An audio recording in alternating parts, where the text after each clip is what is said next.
Apakah ada dalil menunjukkan kedudukan mertua dibandingkan kedua orang tua? Apa tips memberikan bakti kepada orang tua dan mertua? Sama saja, ya. Tetap orang tua diprioritaskan. Mertua itu umum, kerabat. Kita berbuat baik karena punya hubungan kerabat dengan pasangan hidup kita. Jadi berbeda, tidak seperti kedudukan kedua orang tua. Jadi kalau mertua meminta sesuatu misalnya, dan kita memang merasa ada sesuatu yang mendesak yang lain, kita masih bisa minta maaf, nggak ada masalah, nggak berdosa itu. Sama dengan umumnya kerabat kita.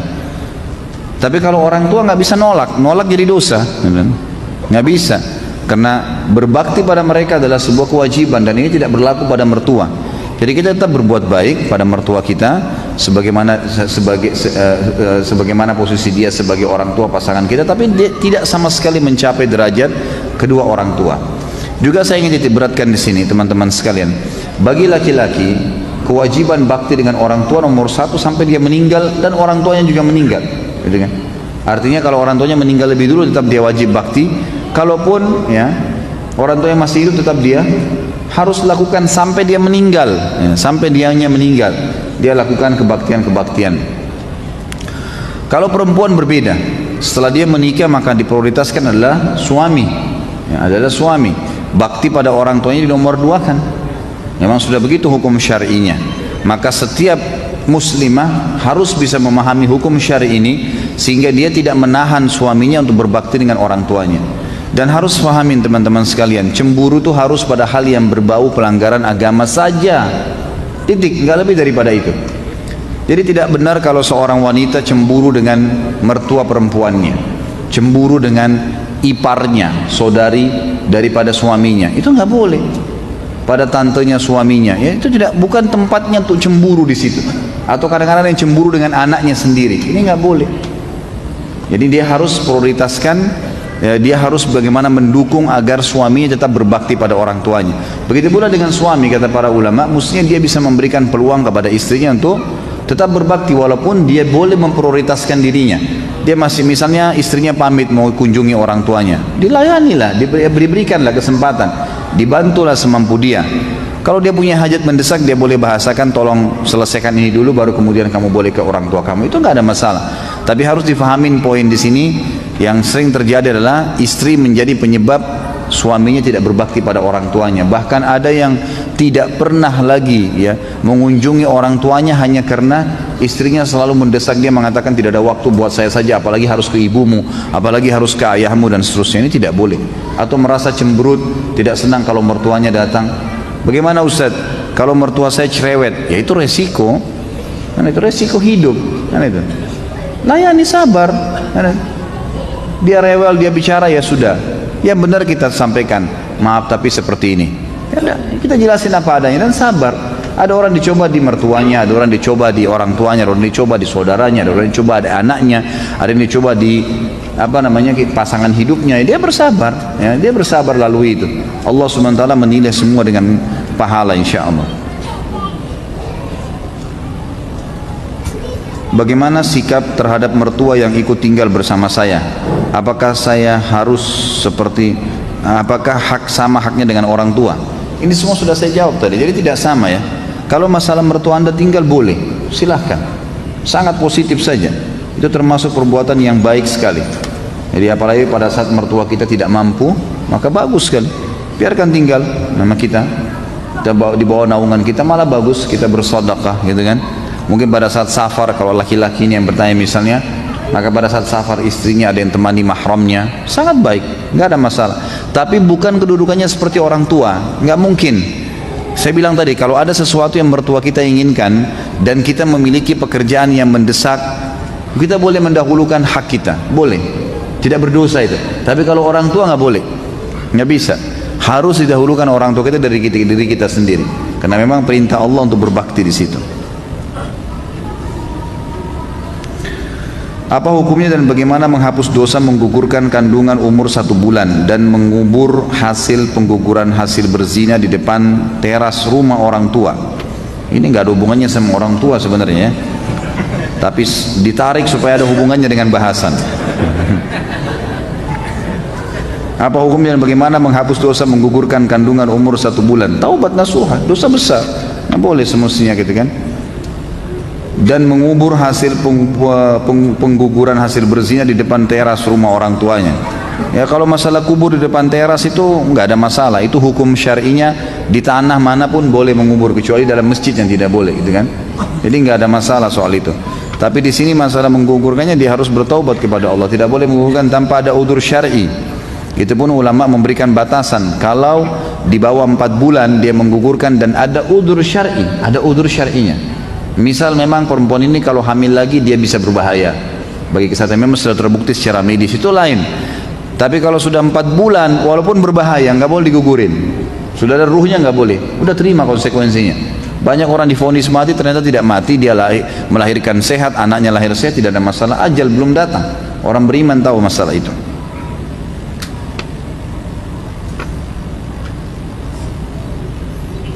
Apa hukumnya zina yang dahulu saya lakukan berimbas kepada adik perempuan saya yang sampai sekarang sangat susah mendapatkan jodohnya? Haruskah saya meminta maaf kepada pasangan zina saya dulu yang notabene sekarang bukan siapa-siapa saya lagi? Nggak ada hubungannya, akhi. Nggak ada hubungannya zina kamu sama adik perempuanmu tidak dapat jodoh, sama sekali. Di mana tali benang merahnya nih? Nggak ada hubungannya sama sekali. Anda berbuat dosa sendiri, gitu kan? Nggak ada hubungan. Masalah adik belum ada jodohnya itu rahasia Allah Subhanahu wa taala. Nggak ada hubungannya sama sekali. Dan tidak perlu minta maaf dengan pasangan itu, bertaubat kepada Allah Subhanahu wa taala. Kita perlu minta maaf kalau kita berbuat salah. Perzinahan dua-duanya salah dan itu kesalahan kepada Allah Subhanahu wa taala. Jadi taubat kepada Allah. Jangan lagi membiarkan syaitan membuka pintu untuk kontek-kontekan lagi. Syaitan akan menunggangi itu supaya kita teringat kenangan-kenangan, akhirnya terbuka lagi pintu zina. Nggak boleh. Wala taqrabuz zina. Jangan dekatin zina. Apa kata ulama tafsir maknanya? Jangan mulai ngobrol, jangan mulai lihat, jangan mulai sesuatu apapun, jangan mulai.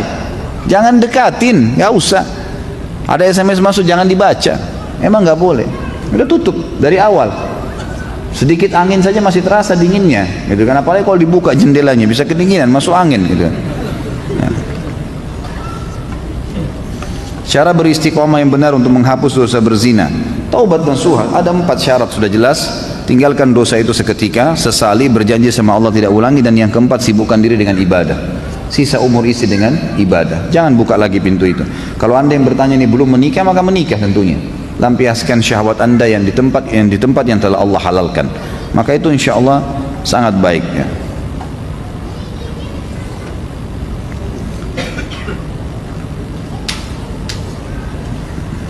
Yang tidak sesuai dengan tema saya tunda dulu ya.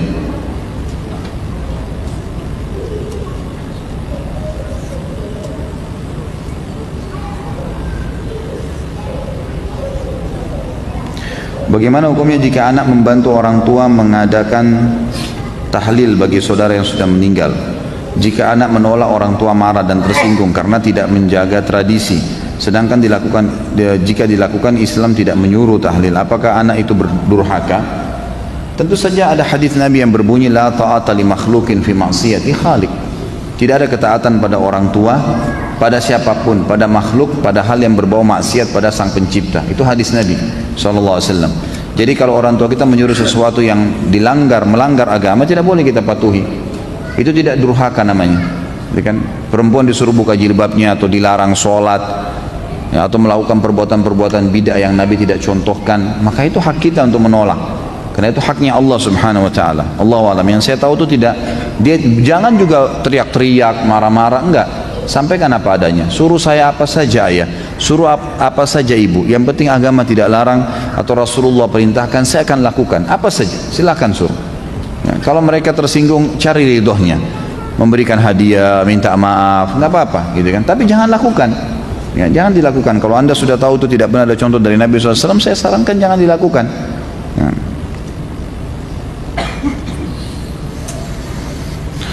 Tadi Ustaz sudah sampaikan hadis bahwa orang yang durhaka kepada orang tua, orang minum minuman keras, tidak masuk surga. Bagaimana dapat memahami hadis di atas? Sebab ada hadis lain yang mengatakan apabila ada keimanan dalam hati seseorang sebesar biji zarrah, masuk surga. Tentu hadis yang dimaksudkan tadi yang anda tanya, yang kedua, siapapun yang di dalam hatinya ada seperti biji zarrah, biji sawi dari keimanan, dia akan masuk surga. Makna hadis ini kata ulama adalah dia akan masuk surga setelah ditimbang amalnya. Setelah ditimbang amalnya, karena semua pasti akan ditimbang amal solehnya, amal buruknya. Kalau amal buruknya lebih berat, dia masuk neraka dulu. Itu sudah jelas, banyak hadis yang menjelaskan masalah itu. Orang-orang akan masuk ke neraka, dibersihkan dosanya dan akan keluar. Dan Nabi SAW mengatakan di dalam hadis yang sahih bahwasanya penghuni orang-orang beriman yang masuk ke neraka dulu dikenal dengan istilah Juhannamiyin, orang-orang yang pernah lewat di neraka. Nanti pada saat dosa mereka sudah bersih dimasukkan ke dalam surga, dan ahli-ahli surga nanti bisa mengenal mereka kalau ini orang-orang yang pernah lewat di neraka dulu. Jadi memang dilewat ke neraka dulu, mereka akan dikeluarkan dari neraka setelah dosa-dosanya bersih, karena penyebabnya adalah walaupun orang yang dalam hatinya ada seperti biji sawi dari keimanan. Jadi bukan berarti dia punya iman seperti biji sawi langsung masuk surga tanpa hisab, atau mungkin dihisab pasti lolos karena ada iman seperti biji sawi, bukan itu yang dimaksud ya. Tapi di sini adalah setelah ditimbang amalnya, dan pasti semua orang yang beriman kepada Allah mengucapkan syahadat, dua kalimat syahadat, dipastikan masuk ke dalam surga selama dia tidak membatalkan syahadatnya itu. Ayah saya sudah meninggal 1 tahun yang lalu. Beliau mendapatkan warisan dari almarhum kakek yang belum dibagikan, sebidang tanah yang masih milik beramai-ramai, milik almarhum ayah, kakak dan adiknya. Saat ini warisan tersebut masih disewakan. Bagaimanakah hukum pembagian uang sewa yang memang jatah atau bagian almarhum ayah saya? Almarhum meninggalkan 2 istri, 1 orang anak laki-laki dan 3 anak perempuan. Bagaimana pembagian sewa untuk para ahli waris dari almarhum ayah saya yang terbaik menurut agama Islam? Tentu ini masalah penting ya. Ada hal-hal yang mendasar bagi orang yang meninggal harus segera dilakukan. Yang pertama, memandikan, mengurus jenazah dan mensolatinya. Kembali kepada hadis Nabi SAW yang sahih riwayat Imam Ahmad yang berbunyi, ikramul mayyit dafnuhu, penghormatan dan penghargaan terhadap jenazah, segera mengurus jenazah dan memakamkannya. Jadi maksud dalamnya adalah memandikan, ya, kemudian mensolatinya dan menguburkannya. Yang kedua adalah menjalankan wasiatnya. Karena Allah SWT mengatakan min ba'di wasiyatin tusuna biha audain. Setelah orang meninggal, maka yang paling pertama setelah diurus jenazahnya adalah wasiatnya. Ada wasiat nggak dia tinggalkan? Misal tanah ini saya wakafin buat pesantren ini misalnya, gitu kan?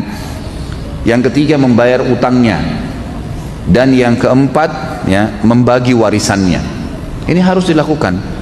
Jadi perilaku yang keliru adalah kalau ada orang mati nggak dibagi warisan, itu nggak boleh, teman-teman sekalian. Ini sudah pernah saya jelaskan. Nggak boleh nggak dibagi warisan, harus dibagi. Baik, ayah saya meninggal Ustaz, punya 1 rumah, ibu saya masih tinggal di situ.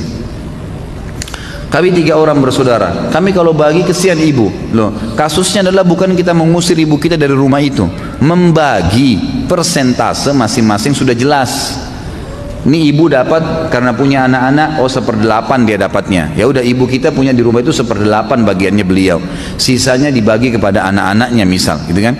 Jadi masing-masing sudah tahu, silahkan ibu anda suruh tinggal itu nggak apa-apa. Tapi setiap yang bersaudara sudah tahu hak di rumah itu. Kapan satu waktu dijual, maka sudah tahu masih si fulan punya sekian, si fulan punya sekian, si fulan punya sekian. Kalau kasus seperti ini, Allahu alam ya, mudah-mudahan Allah ampuni kalau saya salah, tapi setahu saya kalau kasus seperti ini adalah dinilai berapa nilai tempat sewa itu pada saat warisan terjadi, atau nilai tempat itu sekarang berapa. Misal nilai 1 miliar, mereka bersaudara 3 orang, kalau semua laki-laki dibagi rata. Kalau ada perempuan, kayak tadi ada perempuan dibagi, laki-laki dapat 2 jatah, perempuan 1. Misal 3 orang, 1 perempuan, 2 laki-laki. Baik, dibagilah 1 miliar itu menjadi 3, tapi di sini perempuannya, laki-lakinya mendapat 2 bagian, ya, 2 bagian. Setelah dibagi, maka hak warisan si ayah ini itu dibagi kepada ahli warisnya lagi. Ya, dibagi kepada ahli warisnya, anak-anaknya, istrinya dibagiin. Ya, seperti itu Allah alam yang saya tahu. Jadi dibagi dengan cara seperti itu. Saya sudah kasih pernah nomor Ustadz Nidar Jabal, bisa dihubungi lebih lanjut kalau mau tanya masalah warisan. Seorang anak dimarahi orang tua tapi belum tentu si anak salah. Jika si anak membela diri dan orang tua malah semakin marah, apakah si anak ini termasuk durhaka kepada orang tua? Tentu saja membela diri pada batas-batas yang dibolehkan secara syar'i. Dan kalau anda sabar, tenang, tidak malah membantai itu lebih baik, nggak masalah, gitu kan. Jadi insya Allah sambil kita doakan orang tua kita, karena memang sangat pekah sekali permasalahan orang tua ini. Kita dilarang bilang nggak boleh bilang Allah mengatakan wala taqul lahuma uffin wala tanharhuma. Uff itu gitu. Nanti aja, gitu kan. Ibu ini suka suruh-suruh, ayah ini begini, itu nggak boleh. Begitu aja nggak boleh, apalagi membantahnya, gitu kan. Kalau ada sesuatu memang dalam Islam kita perlu menjelaskan. Pernah saya sebutkan salah satu kaidah hidup yang baik teman-teman sekalian. Coba diterapkan. Setiap kali dilemparkan pertanyaan kepada kita sedang melakukan satu perbuatan benar atau kita sedang melakukan perbuatan yang salah, jelaskan argumentasi kenapa kita lakukan. Itu penting. Kita pulang masjid, ditanya oleh tetangga, dari mana Pak? Oh dari masjid. Jawab. Jangan bilang kalau saya bilang dari masjid nanti riya. Jadi saya nggak usah jawab. Enggak. Riya itu kan kalau kita ikutin. Kalau setan bisikin tuh kamu dipuji, kita nggak hiraukan. Seperti orang lagi tawarin barang, mau kaca mobil kita nggak buka, udah dia akan berlalu kok. Riya itu kalau kita lemah, emang kita sengaja. Oh iya ini kita mau dipuji itu lain. Kalau enggak. Tapi menjelaskan, oh ya saya dari masjid, udah sudah selesai. Karena sudah ada pertanyaan yang dilemparkan. Harus kita jelaskan kenapa kita lakukan, gitu kan? Kamu mau kemana? Kita mau ke taklim. Oh saya mau ke pengajian. Nggak ada urusan riya. Kecuali memang sengaja kita mau dipuji-puji. Kita jelasin kok argumentasinya. Jangan sampai kita meninggalkan satu perbuatan ibadah. Mungkin dengan kita jelaskan ke dia jadi ingin juga ikut pengajian. Oh pengajian di mana ya? Oh pengajian di sana. Bahasanya tentang ini. Ayo ikut yuk. Mungkin dia ikut. Allahu a'lam. Kita nggak tahu. Kan gitu. Sama kalau kita berbuat buruk, hukum Islam kita harus minta maaf. Berbuat salah, maafin saya, kita minta maaf. Kemudian perlu menjelaskan argumentasi kenapa kita lakukan. Saya lakukan waktu itu betul-betul karena ini, gitu. Tapi saya salah, saya tidak akan ulangi insya Allah, gitu kan. Jadi menjelaskan alasan kenapa kita lakukan itu akan membuat orang yang sedang kita langgar apa yang dia tidak senangin itu akan mengetahui penyebabnya karena ini rupanya. Ambil makanan itu karena saya lapar sekali, saya nggak ada makanan lagi, jadi saya ambil. Tapi saya salah, saya minta maaf, misal, gitu kan? Jadi perlu menjelaskan masalah. Jadi orang tua kita perlu jelasin kalau emang kita benar, dan benarnya ini harus tahu gambarannya benar adalah tolok ukurnya agama, bukan ego pribadi. Ya, bukan ego pribadi. Kalau hanya sekitar urusan duniawi, misal orang tua kita mau kita masuk ke kedokteran, kita maunya jurusan lain, ya udah ikutilah orang tua, gitu. Nggak masalah. Niat bakti sekalian, insya Allah diberkahi itu sama Allah. Ini urusan dunia. Kalau karena ini misalnya anda dimarahi karena tidak mau ikut sama orang tua, ya anda salah lah, durhaka sama orang tua. Kenapa harus tidak diikutin? Ya, kecuali kita mau sholat berjamaah di masjid nih, jelas wajib azan, ditahan sama orang tua, nggak usah sholat di rumah aja, nggak boleh. Ini ayah, ini ibu, Allah yang perintahin, maaf, habis sholat saya kerjakan apa saja yang diminta, nggak apa-apa. Kalau haknya Allah didahulukan, gitu kan? Saya pernah jelaskan, haknya Allah ada wajib, ada sunnah. Haknya makhluk ada wajib, ada sunnah. Haknya Allah wajib, misal sholat 5 waktu. Kalau ketemu antara hak wajibnya Allah dengan hak wajibnya makhluk, hak wajib makhluk adalah hak wajib makhluk adalah bakti dengan orang tua misalnya, gitu kan? Suami minta tolong dari istrinya, hak wajib makhluk, tapi bertemu dengan hak wajibnya Allah, didahulukan haknya Allah. Sholat dulu baru layani mereka. Tapi kalau ketemu antara hak sunnahnya Allah dengan hak wajibnya makhluk, didahulukan hak wajibnya makhluk. Kita lagi sholat sunnah, lalu orang tua kita atau suami ngajak berhubungan biologis, ya batal puasa sunnahnya. Kita lagi sholat sunnah, dipanggil orang tua, nak batalin sholat sunnahnya. Jawab dulu panggilan mereka, karena wajib. Haknya Allah sunnah ketemu dengan hak wajibnya makhluk. Kalau ketemu antara hak sunnahnya Allah dengan hak sunnahnya makhluk, haknya Allah didahulukan, gitu kan? Jadi perlu difahamin kaidah-kaidah seperti itu. Jadi insya Allah kita coba ya lihat dengan kacamata agama. Apakah memang dalam agama ini saya benar, haknya Allah yang wajib, sehingga saya tidak perlu bakti sama, saya tidak perlu dahulukan pendapat orang tua saya, atau ini cuma sekedar opsi pilihan-pilihan sunnah yang memang semestinya kita bisa toleransi. Bahkan pernah terjadi di Saudi, ada seorang wanita, ini kisah nyata terjadi. Jadi dia disuruh nikah oleh orang tuanya dengan seorang laki-laki. Laki-laki ini rupanya tidak terlalu faham agama, tapi orang tuanya suka, akhlaknya laki-laki ini baik. santun, ramah, dari keluarga baik-baik, tapi dia masih merokok. Kadang-kadang ada kesalahan-kesalahan yang dia lakukan yang memang menonjol sebenarnya dalam agama, tapi orang tuanya mau sekali dia lakukan. Maka anak perempuan ini mengatakan, saya terima lamaran laki-laki itu karena orang tua saya. Subhanallah, selama 3 bulan menikah didakwain suaminya dengan santun, dengan baik. Suaminya tiba-tiba berubah, ninggalin rokok, sholat berjamaah di masjid karena pengaruh dari istrinya. Dan ulama mengatakan menanggapi kisah ini kena terjadi, ini karena baktinya pada orang tuanya. Allah berkahi, bukan mustahil. Orang tua itu subhanallah menjadi penyebab, walaupun mereka kafir loh ya, mereka kafir, kita bakti menjadi penyebab rahmatnya Allah turun kepada kita, apalagi kalau dia muslim. Jadi kita harus maksimalin itu ya. Sebagaimana azab disegerakan apabila durhaka, apakah balasan terhadap kebaikan juga segera atas kebaikan bakti kepada orang tua? Saya tidak pernah tahu ada dalil masalah itu ya. Misal kita berikan hadiah orang tua langsung Allah balas juga langsung seketika, Allahu alam. Itu tidak pernah ada dalil yang khusus menjelaskan masalah itu sebagaimana azab tadi disegerakan.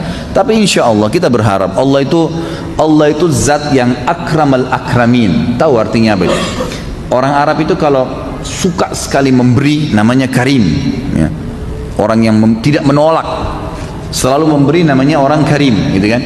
Allah itu salah satu sifatnya adalah akramul akramin, yang tidak pernah menolak siapapun yang minta, dan paling tahu bagaimana membalas kebaikan atau kepatuhan hambanya. Allah lebih tahu. Enggak usah khawatir tentang masalah itu. Insya Allah Allah akan kasih yang terbaik. Ana baru baca artikel mengenai perawi hadis-hadis sahih. Kata seorang tokoh, bahkan perawinya ada yang Syiah, Rafidhah. Bagaimana hal tersebut? Apakah Rasulullah SAW pernah bermubahalah dengan siapa? Artikel mengenai apa ini? Ya. Yang dimaksud mengenai apa? Perawi hadis-hadis sahih. Kata seorang tokoh bahwa perawinya ada yang Syiah. Bagaimana hal tersebut? Saya tidak tahu hadisnya yang mana. Saya juga tidak tahu orang ini. Mungkin keterbatasan ilmu saya, Allahu a'lam. Tapi kalau ulama hadis mensahihkannya, maka berarti itu pasti ada pertimbangan ulama hadis. Saya bukan ahlinya untuk menilai hadis itu sahih atau tidak gitu. Tapi kita kembali kepada orang-orang yang sudah bidangnya di situ. Kalau Imam Bukhari, Imam Muslim yang sudah jelas-jelas tidak diragukan oleh para ulama hadis tentang mereka, kemudian mereka meriwayatkan hadis, pasti mereka menjeli. Karena dalam ilmu hadis itu ada ilmu rijal, ada jar wa ta'dil, ada ilmu mempelajari siapa perawi-perawi hadis itu, ada jar wa ta'dil, ada mengetahui tentang kesalahan mereka dan menetralkan apapun informasi yang salah tentang mereka sehingga bisa diterima enggak hadisnya. Itu ada dalam ilmu hadis, ada dalam ilmu mustalah hadis. Jadi ada ilmunya khusus mempelajari masalah itu. Saya yakin tidak mungkin para ulama hadis mensahihkannya tanpa punya pertimbangan, gitu kan? Pasti ada sesuatu. Kalau mungkin ada perawi hadis pun benar yang disahihkan karena dia adalah Syiah, mungkin ini cuma simpatisan.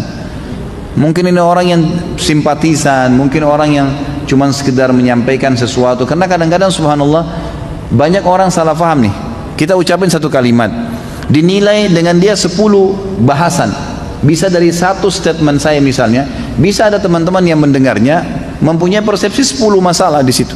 Padahal sebenarnya cuma satu tujuannya. Itu bisa terjadi, manusia bisa menjabarkan seperti itu. Allahu a'lam ya, seperti itu. Kalau apakah pernah Nabi SAW bermubahalah? Nabi SAW dalam riwayat pernah dikatakan kedatangan orang-orang Nasrani dari Najran. Najran wilayah itu kan penuh dengan orang-orang Nasrani, lalu mereka datang dengan ingin niatnya bertemu dengan Nabi SAW, menanya-nanyakan tentang Islam. Lalu Nabi SAW jelasin Islam, mengajak mereka Islam, mereka nggak mau. Nabi biarin 1 hari, besok diajak lagi berdebat, mereka disampaikan argumentasi, ayat-ayat, mereka nggak bisa membantahnya, nggak punya alasan. Kemudian mereka masih menolak Islam. Hari ketiga, terus begitu, akhirnya hari keempat dikatakan dalam riwayat sahih Nabi SAW mengajak mereka bermubahalah. Mubahalah itu mengajak orang yang non muslim ini untuk mendatang, siapa yang benar siapa yang salah nih. Caranya membawa keluarga terdekat. Waktu itu Nabi SAW menggendong Hasan dan Husain radhiyallahu anhuma, dan di belakang beliau ada Fatimah radhiyallahu anha. Pada saat itu Nabi SAW menantang mereka orang-orang Nasrani dan Najran untuk bermubahalah. Ayo kita kumpul, kalian juga mendatangkan kerabat-kerabat kalian, lalu kita minta kepada Allah, kalau siapa yang benar diselamatkan, siapa yang salah dikena laknatnya Allah. Maka orang-orang Nasrani Najran menolak pada saat itu, mereka tidak mau. Mereka setelah musyawarah, pendeta-pendetanya lalu berkata, ini kalau dia betul Nabi, pasti kita kena laknatnya Allah. Dan bukan cuma itu, sampai kepada anak keturunan kita. Maka mereka pun akhirnya menolak, dan mereka memilih untuk membayar jizyah, upeti pada saat itu, dan mereka kembali ke wilayah Najran. Itu yang saya ketahui. Saya mau tanya Ustadz, saya mantan pecandu narkoba. Dulu saya sudah mencoba berbagai cara, tapi selalu gagal. Sekarang saya sudah sembuh 2 tahun tidak menggunakan narkoba. Saya sedang melakukan sebuah terapi narkoba, dan di dunia kata dokter hanya terapi ini yang bisa berhasil.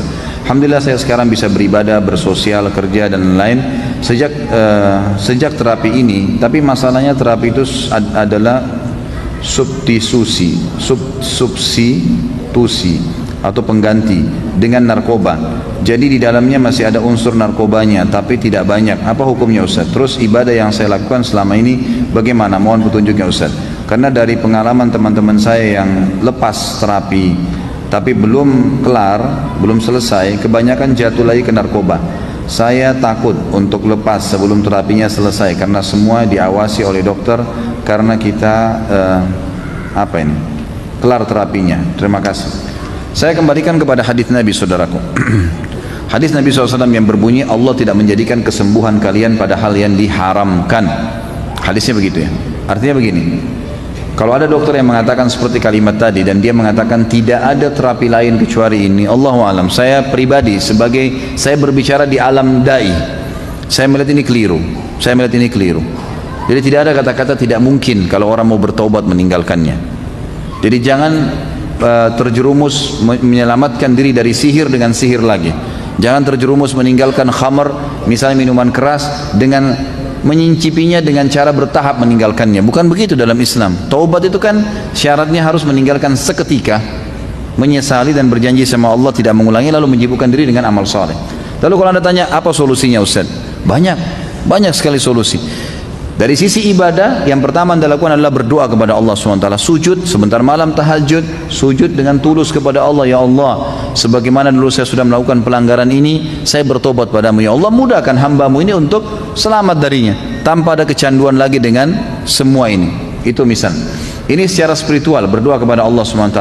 Kemudian juga Anda boleh menggunakan hal-hal yang dihalalkan dalam agama, seperti mengkonsumsi habbatus sauda, ya, jintan hitam, yang kata Nabi SAW obat untuk semua penyakit kecuali kematian. Boleh mengkonsumsi madu yang sering dibuat jus misalnya, yang madu itu asli. Kemudian juga boleh menggunakan hal-hal yang haram, di halal misalnya meminum air zam-zam, gitu kan, sambil berdoa kepada Allah SWT. Mudah-mudahan insya Allah bisa.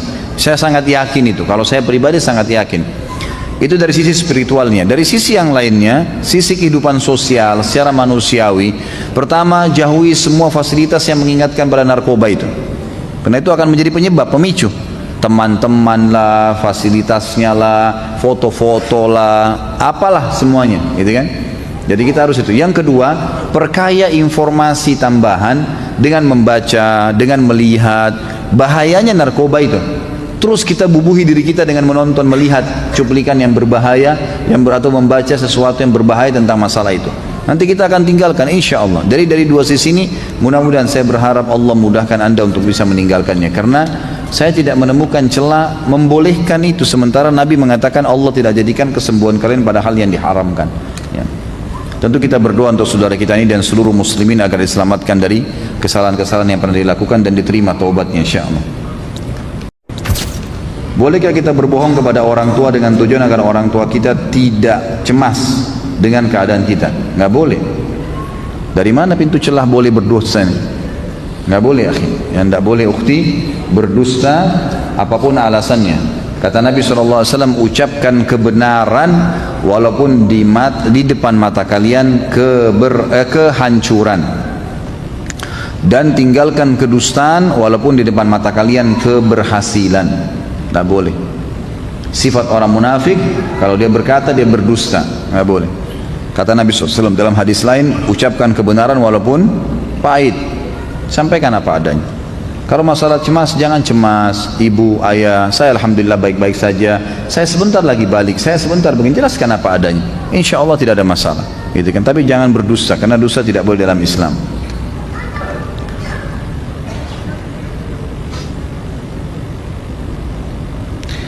Bagaimana hukumnya serta adakah dalil yang dapat memberikan anak ketenangan bahwa anak dari SD kelas 1 hingga saat ini tidak pernah bisa dekat, sangat kaku dengan ibu anak karena anak dari SD kelas 1 selalu dididik dengan sangat keras, amarah, emosi, pukulan dan lain-lain oleh ibu anak, baik itu akibat kesalahan anak maupun anak tidak ada salah. Tapi alhamdulillah anak tidak pernah membalas dengan amarah dan lainnya pula. Lalu semakin tua ibu anak semakin tinggi tingkat emosinya, bahkan terkadang selalu mengajak anak berdebat tentang agama. Contohnya beliau berdebat mengenai urusan sutra, pembatas solat, puasa, solat sunnah, gerakan solat dan lainnya. Mohon saran dan nasihatnya apa yang harus anak berbuat. Tentu kalau diajak berdebat oleh orang-orang yang seperti ini kedudukannya orang tua kita, jawab secukupnya, tidak usah panjang lebar. Kenapa kamu pakai pembatas solat? Karena ada hadis begini ibu, selesai. Tapi ibu nggak pernah temukan, oh iya mungkin keterbatasan ilmu saya temukan seperti itu ibu. Udah ibu lagi marah, nggak apa-apa, biarin dia marah, nggak ada masalah. Yang penting kita jangan terjerumus dengan membantahnya, gitu kan? Karena memang membantahnya ini gini ya, orang tua kita, pasangan hidup kita, seperti misalnya kita wajib bakti dengan ibu ayah, istri wajib bakti sama suaminya, gitu kan? Kita harus menafkahi dan mendidik anak-anak kita. Ini semua teman-teman sekalian tanda kutip boneka-boneka yang Allah titipkan buat kita. Kita lahir tidak pernah bisa pilih, saya nggak mau ibu ini, saya nggak mau ayah ini. Lahir ini ibumu, ini ayahmu. Perintah agama bakti, kan begitu. Ada cobaan sabar. Emang sudah begitu perintah agama. Lah jalankan sesuai dengan agama, kan aman tuh. Ini kan akan aman. Kalau beliau berdebat pada sesuatu, insya Allah ya, seemosi apapun orang, kalau kita cara menghadapi orang emosional adalah banyak diam. Itu kata kuncinya. Emosi dibalas dengan diam. Gak usah dilayani. Karena Allah mengatakan dalam Al-Quran, A'udzubillahi minasyaitonirrajim, wa idza khatabahumul jahiluna qalu salama. Kalau diajak bicara dengan orang yang jahil, kata ulama makna tafsirnya, kalau orang jahil adalah orang yang emosional, orang yang tidak punya ilmu, gitu kan? Orang yang merasa lebih pintar, sok pintar. Ini semua adalah orang yang jahil, masuk di dalamnya. Maka mereka berkata salama, artinya ya sudahlah, sabar, diamin aja. Karena nggak ada gunanya gitu, ya, tidak ada gunanya. Jadi memang kita apa adanya, jelaskan apa adanya secukupnya dan jangan terlalu dilayanin, seperti itu kurang lebih. Kalau masalah bagaimana menangani, saya dari kecil selalu memang dilayani, dididik dengan pukul. Memang karena ada orang tua juga yang jahil dengan agama ya. Maka jangan membuat itu menjadi senjata syaitan membuat kita dendam. Jangan. Agama meluru kita berbakti. Orang kalau ghibah kita, bukan kita balas dengan ghibah. Orang tua kita pukul dulu, bukan kita balas dengan keburukan juga. Kita sedang menjalankan perintah agama. Perintah agama adalah kita berbakti. Udah tetap berbakti. Insya Allah satu waktu Allah lunakkan hati ibu anda. Insya Allah dengan izin Allah dia bisa berubah. Bukan mustahil.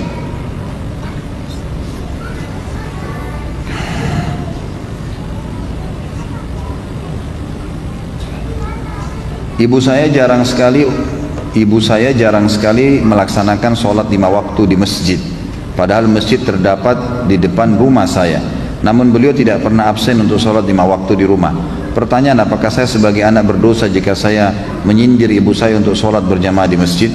Pertama, perempuan tidak ada kewajiban sholat di masjid. Ibu anda atau orang lain. Ya, Nabi SAW bersabda dalam hadis yang dihasankan oleh para ulama, wanita kalau sholat di ruang tamu rumahnya lebih afdal daripada di luar rumahnya. Kata ulama hadis termasuk masjid. Dan sholatnya dia di dalam ruang tamu rumahnya lebih afdal daripada, sholatnya di dalam kamarnya lebih afdal daripada di dalam rumahnya, di ruang tamu rumahnya. Jadi perempuan makin tertutup maka makin baik. Laki-laki yang dimotivasi ke masjid. Jadi saya sarankan tidak perlu untuk menyindir ibu anda sholat di masjid. Malah itu lebih afdal buat dia, lebih baik. Perbuatan yang tidak salah jangan disinggung, biarin dia berbuat, gitu kan? Selama dia baik, dukung, itu sangat baik. Saya punya anak tiri, saat masuk dalam kehidupan keluarga, saya merasa berkah, keluarga berkurang. Keluarga jadi sedikit kacau. Saya coba berprasangka baik, tapi baru-baru ini ada kejadian yang keyakinan saya bahwa orang ini bermasalah. Saya dengar semua bisnisnya bermasalah, tertipu. Bagaimana agar keluarga kami kembali mendapatkan berkah dari Allah Subhanahu wa taala? Saya punya ayah tiri ya, maksudnya di sini ya. Saya saat masuk ke dalam kehidupan keluarga saya merasa berkah keluarga berkurang. Tentu kalau sudah menikah dengan ibu anda nasihatin apa adanya. Dan menasihatin orang tua itu tidak durhaka. Boleh kita sampaikan, apalagi ini adalah ayah tiri ya. Boleh kita nasihatin, sampaikan apa adanya. Ayah seperti ini, setahu saya agama begini. Dia nggak mau dengar ya sudah, tetap jadi mad'u kita, orang yang kita dakwahi. Sampaikan kepada ibu agar bisa menyampaikan kepada dia. Tapi jangan memvonis kalau berkah kehidupan hilang gara-gara dia. Insya Allah tidak, biidznillah tidak. Kalau ada hal-hal yang berubah, bahasakan baik-baik. Kalau dulu rumah tangga ini seperti ini keadaannya, tapi setelah ayah datang, kenapa kok ada kejadian seperti ini? Bukankah agama mengajarkan seperti ini?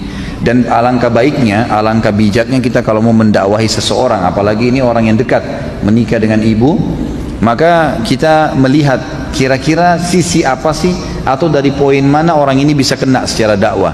Ada orang hobi baca buku, ada orang hobi mendengar, ada orang macam-macam ya. Yang kita lihat sisi mana kira-kira, baru kita masuk ke dakwah itu. Ya, kalau memang dia misalnya pribadinya tidak suka didakwahi oleh yang dianggap anak, maka ya sudah, pakai orang lain yang untuk menasihatin dia, atau kita menggunakan media-media yang ada. Saya laki-laki, orang tua memaksa menikah wanita yang saya tidak suka. Apakah saya berdosa jika tidak mematuhinya? Sedangkan laki-laki tidak perlu wali dalam pernikahan. Tentu di sini dilihat alasannya kenapa. Kalau alasannya memang misal orang tua kita menyuruh kita menikah dengan orang yang tidak ada hubungannya dengan kriteria yang agama perintahkan.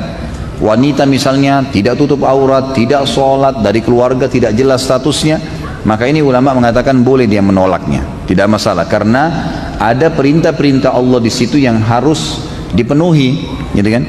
Tapi kalau opsi antara tidak suka saja, hanya karena tidak suka, mungkin ada kekurangan-kekurangan tertentu, maka kita bisa berdoa kepada Allah Subhanahu wa taala supaya diberikan petunjuk, istikharah kepada Allah. Istikharah itu jalan pintas untuk minta petunjuk dari Allah Subhanahu wa taala, minta. Ya mungkin Allah Subhanahu wa taala akan memberikan petunjuk setelahnya, baik orang tua Anda yang akhirnya menolak, atau mungkin tiba-tiba Allah bukakan hati kita cenderung, gitu kan? Cenderung. Yang penting pada saat istikharah itu jangan memang ada kecenderungan dari dua hal yang kita sedang hadapi.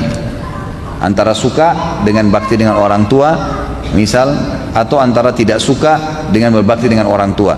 Maka jangan ada kecenderungan, misal lebih cenderung kepada perempuan yang kita ingin nikahi, sehingga memang istikharah pun berharap hasilnya ke situ. Maka harus sportif, tinggalkan semua itu, minta murni petunjuk dari Allah Subhanahu wa taala.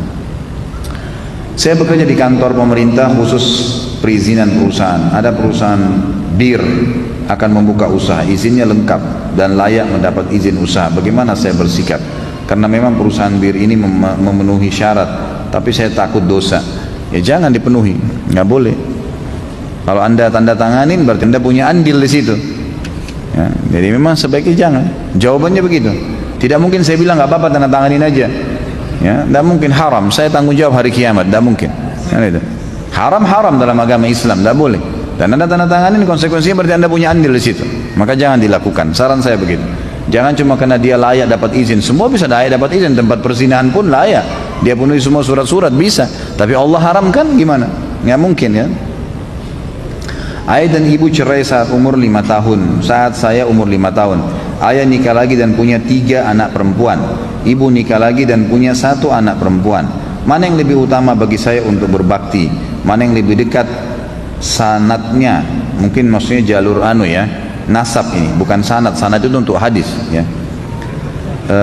Mana yang lebih dekat jalur nasabnya dengan saya, maksudnya mungkin ya. Yang dimaksud di sini yang anak-anak, maksudnya saudara ya. Maka dua-duanya posisi di dalam agama kita, saudara dari ayah dan saudara dari ibu sama kedudukannya. Yang lebih tinggi dari mereka kalau seayah sama si ibu, gitu kan? Jadi kalau saudara dari ibu nikah sama laki-laki lain punya anak, saudara dari ayah karena ayah nikah lagi sama perempuan lain, ini sama saja posisi kedudukan mereka. Jadi sama-sama kita berbuat baik insya Allah. Jika orang tua sudah lanjut usia, memiliki 4 orang anak, ketiga anaknya merantau jauh, maka tinggal 1 orang anak pertama yang paling tua di dekatnya. Walaupun dekat, sang anak pertama tidak bisa merawat langsung karena pekerjaan dan keluarga, maka sang anak berinisiatif membayar orang lain untuk merawat beliau. Apakah dalam hal ini sang anak pertama durhaka kepada orang tua karena tidak mau merawat langsung? Bagaimana dengan anak-anak lain yang merantau, termasuk durhakakah? Anak pertama ini adalah ayah saya yang saat ini sedang sakit persis sama dengan yang diderita oleh ibunya atau nenek saya. Mohon didoakan semoga dimaafkan dan diangkat penyakitnya. Tentu saja tidak berdosa. Membayar orang lain tidak masalah. Termasuk bentuk bakti, dia mau bayar gitu kan. Karena dia kerja maka dia bayar orang lain untuk merawat orang tuanya, boleh. Tapi jangan dia niatkan memang membuang orang tuanya. Misal dia masukkan ke pantai jompo, dia nggak mau urus lagi. Seperti kehidupan di Amerika sekarang begitu ya. Itu luar biasa. Saya dapat informasi kalau anak-anak kan begitu balik tamat SMA misalnya disuruh kerja, udah kerja, mereka kerja sendiri sambil kuliah, udah punya hasil. Orang tuanya itu kalau sudah tua maka mereka kena punya hasil, dimasukkan pantai jompo, dia bayar. Dia nggak pernah tahu. Bahkan kadang-kadang ada orang tua yang meninggal, di telepon anaknya, orang tua kamu meninggal. Baik, berapa biaya pemakamannya, dia kirim, ditransfer, orang tua yang disuruh kubur. Nah ini lain ini. Tapi kalau dia di rumah, orang tuanya di rumah, dia nggak bisa rawat karena dia juga harus cari nafkah, dia laki-laki. Tapi dia bayar orang, seorang perawat misalnya, kalau laki-laki misalnya, itu nggak ada masalah. Dan tetap dia berusaha mencari pahala dari orang tuanya tadi. Apa saja yang dia bisa lakukan, coba dia lakukan itu. Dan kedua anaknya juga yang merantau itu tidak durhaka kalau merantau. Kecuali orang tuanya minta, kembali ke sini nak, saya mau kamu di sebelah saya misalnya, nah itu lebih baik dia pilih. Tapi kalau orang tuanya diizinkan, minta didoakan, kemudian dia penuhi kebutuhannya, dia ikut bantu kakaknya yang anak pertama itu, dibantu dengan biaya-biaya untuk membiayai orang tuanya, itu hal yang baik saja.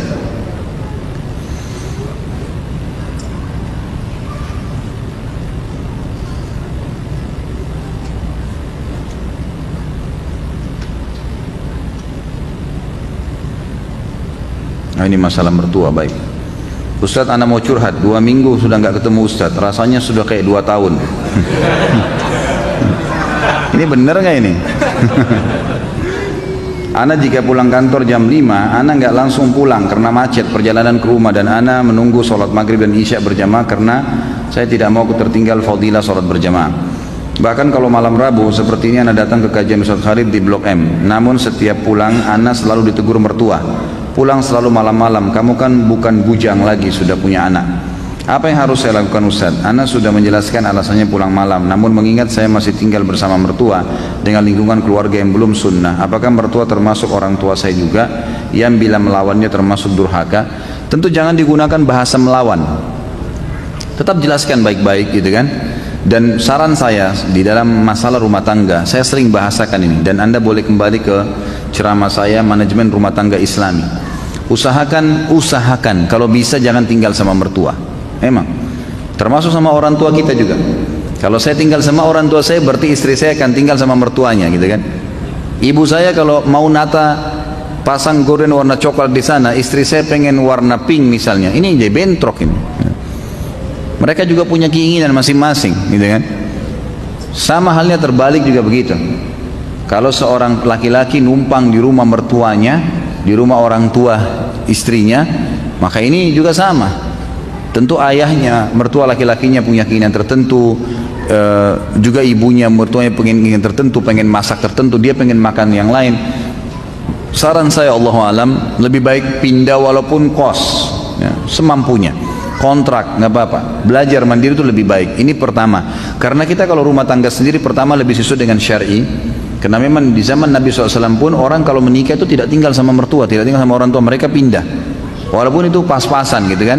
Kemudian yang kedua, kita leluasa mengatur waktu.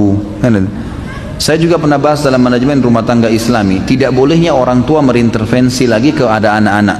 Ini teman-teman sekarang mungkin masih seumuran kita sekarang tahap punya mertua dan orang tua. Mungkin nanti satu waktu kita akan sampai pada tingkat level mereka. Kita akan punya anak-anak nanti. Jadi Anda kalau punya anak-anak nanti, kalaupun mereka sudah menikah, jangan pernah intervensi ke dalam, nggak boleh.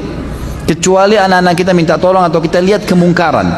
Tapi kalau ada perempuan sengaja datang atau laki-laki sengaja datang sebagai orang tua atau mertua, datang, kamu masain apa anak saya hari ini, kamu kenapa begini, rumahmu kenapa begini, ini nggak boleh dalam Islam, haram.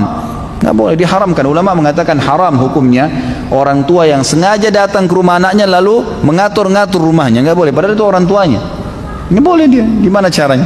Rumah tangganya orang nggak boleh lagi dicampur. Kecuali kita lihat kemungkaran, salah, emang begitu. Pernah ada terjadi malah mertua datang ke rumah anak mantunya mau kerja, dilarang kerja, nggak boleh kerja kamu hari ini. Ini aneh, kenapa nggak boleh kerja ibu? Wah, pokoknya nggak boleh kerja, gitu kan?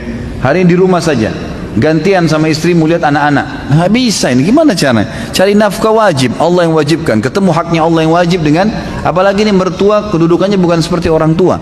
Orang tua aja nggak boleh diikutin kalau melanggar, mencari nafkah wajib, harus kewajiban, gitu kan? Allah bebankan itu. Maka harus kita faham masalah-masalah seperti ini. Saran saya yang pertama adalah coba kalau bisa pindah tempat dengan santun tentunya. Jangan memahami bahwasanya harus langsung spontanitas segala, tidak.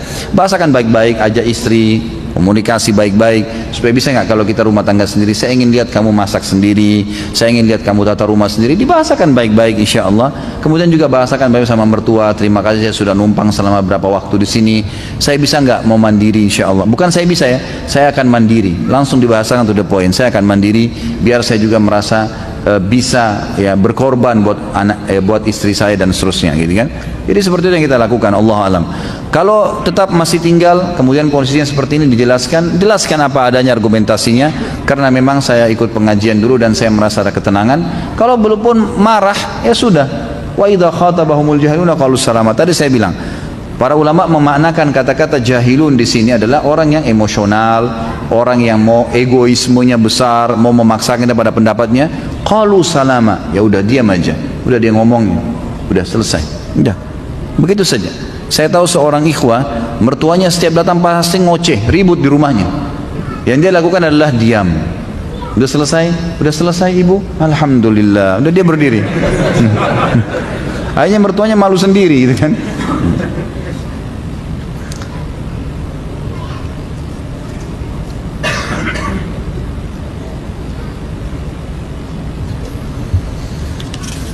Jangan tambah lagi.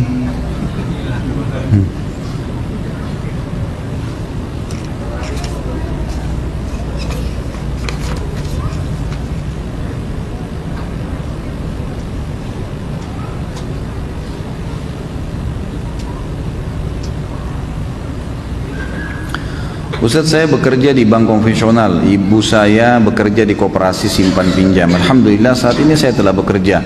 Saya membeli rumah dengan KPR bank konvensional. Setelah saya belajar tentang agama, saya ingin taubat dari KPR riba dengan menjual rumah tersebut. Terjadi perdebatan dengan orang tua saya. Saya takut menyinggung perasaan mereka, Ustaz. Apakah saya durhaka? Karena orang tua saya tidak mendukung saya menjual rumah tersebut apabila saya pulang ke rumah orang tua. Apakah halal saya makan dan tinggal di rumah orang tua, sedangkan orang tua sedangkan saya tahu kalau itu termasuk gaji yang didapat dari riba. Tentu di sini banyak hal yang mesti dijawab ya. Berhubungan dengan masalah yang pertama, Anda kerja di bank konvensional. Ini saran saya sudah sering saya bahasakan. Ini riba, saudaraku, dan riba tidak boleh. Ini kita akan bahas pada pasal setelahnya nanti ya. Nanti pertemuan akan datang kita akan bahas khusus masalah makan riba, bagian dari dosa besar. Ini nggak boleh ditoleransi dan tidak boleh bermain-main masalah ini. Hadis Nabi SAW, 1 dirham riba lebih berat daripada 36 kali berzina. Larangan keras, memang kita harus berhenti, gitu kan? Masalah kasus bekerja atau tidak bekerja di bank konvensional dan kita pernah KPR, hukumnya kalau kita sudah taubat, ulama mengatakan boleh melanjutkan KPR tersebut, tapi setelah taubat kepada Allah dengan tidak membuka pintu riba baru. Tidak usah dijual rumahnya, lanjutkan saja semampunya, tapi memang pembayarannya dari uang yang halal, dicari dari uang yang halal. Kalau tidak ada, memang karena saya berhenti kerja dari bank konvensional, saya tidak bisa lagi bayar, rumah itu mau dijual, boleh dijual. Dan ini tidak termasuk dan durhaka dengan orang tua. Orang tua tidak perlu campur sampai ke situ gitu ya, karena memang ini masalah haram atau halal, hukumnya Allah Subhanahu wa taala. Harusnya memang kalau tidak ada lagi uang yang kita bisa bayar yang halal, sekali lagi ya, jadi kalau kita sudah terlanjur KPR mobil, rumah, riba, taubat kepada Allah baru tahu hukumnya, maka itu boleh dilanjutkan kata ulama, boleh dilanjutkan, tapi tidak boleh membuka pintu riba baru. Diselesaikan. Kalau dia bisa cash, alhamdulillah. Dia nggak bisa cash, dia cicil, dan itu sudah halal karena Allah mengatakan dalam Al-Quran, dan kalian memiliki apa yang telah berlalu. Walakum masalah, semua yang berlalu itu sudah dianggap dimaafkan oleh Allah Subhanahu Wa Taala. Tapi jangan sudah tahu hukumnya lalu sengaja, itu nggak boleh. Itu hukumnya dari awal sudah haram. Allahu a'lam.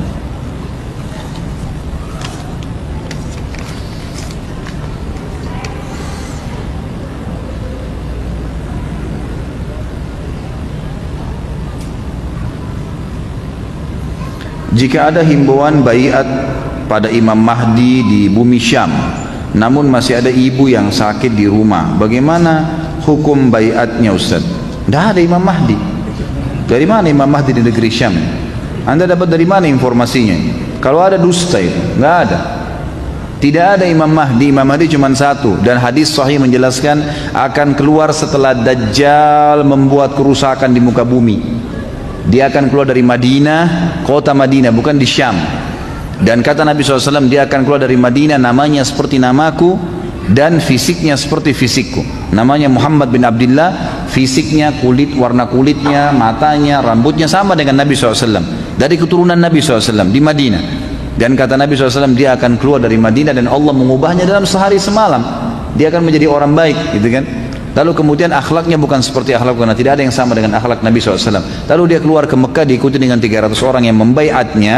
Kemudian dia keluar menuju ke negeri Syam.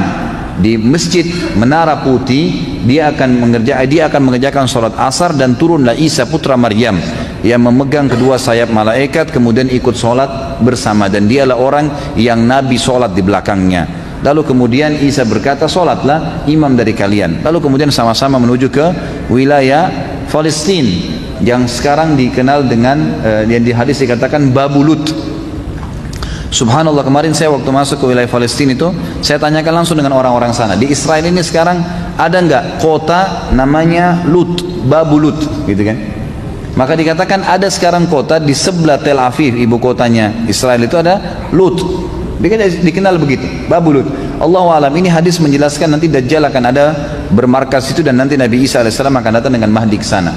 Tapi kalau sekarang dikatakan ada Mahdi di Syam, ini nggak ada dalil sama sekali. Ini berita dusta, saudaraku, jangan terpengaruh dengan semua ini. Ini keliru ya, tidak benar. Kalau ada ibu anda di sini di rumah sakit, tentu saja didahulukan ibu. Ya. Orang tua kita didahulukan, ibu dibakti. Betulkah jika kita beramal soleh maka pahalanya akan sampai ke ayah yang sudah meninggal? Kalau beliau jadi penyebab, beliau yang ajarkan, makanya saya sering katakan dalam pendidikan anak teman-teman sekalian, kita harus punya andil. Jangan semua diserahkan ke sekolah. Jangan semua diserahkan ke pembantu misalnya, maaf ya saya bahasakan ini, atau baby sister. Harusnya kita punya andil di situ. Anda yang lagi sibuk di sini, kalau pulang ke rumah laki-laki, tetap meluangkan waktu untuk ngobrol sama anak-anak, tanya sekolahnya, didik sesuatu. Ya. Itu penting sekali. Jadi jangan diserahkan semuanya. Begitu pula dengan perempuan juga begitu. Jangan diserahkan semuanya kepada orang-orang yang mungkin ya mereka akan mendapatkan pahalanya. Jadi lebih baik kita juga punya andil. Ya, kita juga punya andil kepada anak-anak itu. Bagaimana bila seorang istri yang masih mempunyai ibu, dia ingin terus berbakti kepada ibunya karena ibunya sudah tua, tetapi karena mengurus suami dan anak, jadi tidak bisa selalu berbakti kepada ibu. Bagaimana caranya untuk bisa mendapatkan berbakti kepada ibunya? Tentu saja tetap suami diprioritaskan. Pada waktu lowong dia berusaha untuk pamit dengan suaminya, gitu kan? Lebih baik lagi kalau suaminya mengizinkan ibunya tinggal bersama-sama. Maka lebih mudah kalau suami lagi bekerja, dia bisa bakti dengan ibunya, gitu kan? Dan cara untuk bakti ini banyak sekali. Kita mengirim memasakkan masakan misalnya, sambil masak buat suami sama anak-anak, juga masakan buat ibu dan diantarkan ke sana pada saat suami lagi keluar, gitu kan? Yang jelas harus suami didahulukan. Hukum syar'inya begitu. Jadi jangan sampai kita melampaui hukum ini. Jadi tetap banyak cara. Telepon misalnya, tanya kabarnya. Kalaupun meminta dikunjungi atau dijenguk atau diantar ke rumah sakit, pamit sama suami, sampaikan baik-baik, insya Allah. Kalau niat kita baik, Allah juga akan lunakkan hati suami. Orang tua atau ibu masih suka mengadakan tahlilan atas meninggalnya bapak. Bagaimana sikap kita menyikapi ketika ibu minta ke kita baik berupa uang ataupun bantuan tenaga untuk acara tahlilan tersebut? Jelaskan baik-baik ya, jelaskan baik-baik. Ini sudah pernah saya jelaskan teman-teman sekalian. Banyak orang salah paham. Dianggap tahlilan ini kenapa tidak boleh? Ini berarti aliran keras, tidak benar. Itu kan zikir, itu kan bagus. Permasalahannya bukan itu teman-teman. Kita ini dalam agama disuruh meletakkan sesuatu pada tempatnya. Letakkan sesuatu pada tempatnya. Jadi Nabi SAW diutus untuk dicontohi, gitu kan.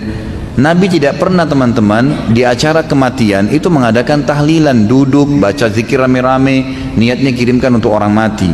Ini tidak pernah ada dalil menjelaskan zikir bisa sampai ke orang mati, gitu kan. Jadi kita harus jelas masalah ini. Yang sampai doa, ya kita doakan, istighfar buat mereka, iya silahkan. Tapi kalau secara khusus duduk, manggil orang rame-rame ini yang tidak pernah ada, dijelaskan apa adanya baik-baik. Dan kita, saya sudah bilang itu hari, kalau teman-teman mau sportif dan hidup tenang, maka dukunglah semua kebaikan orang yang di sekitar kita dan ingatkan yang salah saja. Jangan memvonis orang itu salah langsung keseluruhannya hanya dengan satu kesalahan. Ini nggak boleh, gitu kan? Baik itu individu ataupun jamaah kelompok. Saya pribadi, saya sangat tidak setuju kalau ada orang begitu ada satu kelompok berbuat salah atau ada satu perbuatan yang melanggar agama langsung divonis semuanya itu sesat. Itu nggak boleh. Ada perbuatan mereka yang baik kan, yang baik kita dukung, yang salahnya kita ingatkan. Karena ormas, yayasan, pesantren, gelar-gerar kiai kah, ustadz kah, habib kah, siapa saja, ini adalah tunggangan-tunggangan saja sebenarnya. Bukan itu target agama. Target agama adalah memperbaiki yang salah dan mendukung sesuatu yang benar, gitu kan? Jadi seperti itulah kita melakukan perbuatan-perbuatan yang baik, kita dukung yang baik dan kita luruskan yang salah.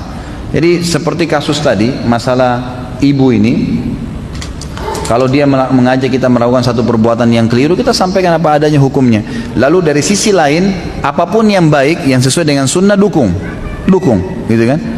Apa saja yang dia lakukan, dukung. Misalnya dia mau bersedekah buat orang tuanya yang sudah meninggal. Nah, ini sesuai dengan sunnah Nabi. Ini silakan. Ibu mau keluarkan ini 500.000, silakan sedekahkan ke orang miskin itu buat ibunya ibu misalnya, atau buat nenek, buat kakek, silakan. Itu sunnah Nabi. Nabi mengatakan sedekah jariyah itu akan lanjut terus untuk orang mati. Sumbang buat masjid itu. Tunjukkan kepada mereka mana yang sunnah dan mana yang tidak sunnah. Yang sunnah kita dukung, yang salah kita tegur, gitu kan?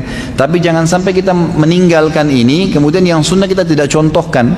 Ini keliru dan saya sudah pernah berikan banyak contoh-contoh berhubungan dengan masalah seperti itu.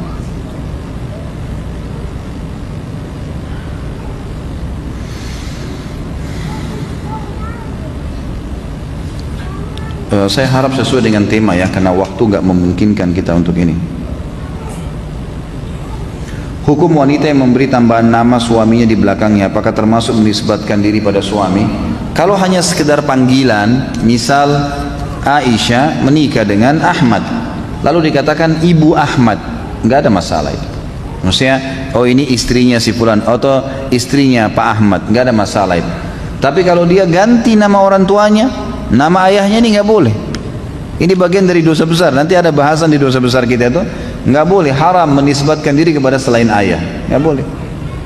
Coba kita lihat istri-istri Nabi. Aisyah, pernahkah kita dengar ada riwayat Aisyah Muhammad? Hafsah Muhammad, Sofia Muhammad? Nggak pernah. Selalu dalam riwayat disebutkan Aisyah binti Abi Bakar, Hafsah binti Umar, gitu kan? Sofia binti Huyai. Huyai itu ayahnya Sofia, orang Yahudi, meninggal dalam keadaan kafir. Tetap dinisbatkan namanya itu, gitu kan? Jadi nisbat ayah itu nggak bisa diganti.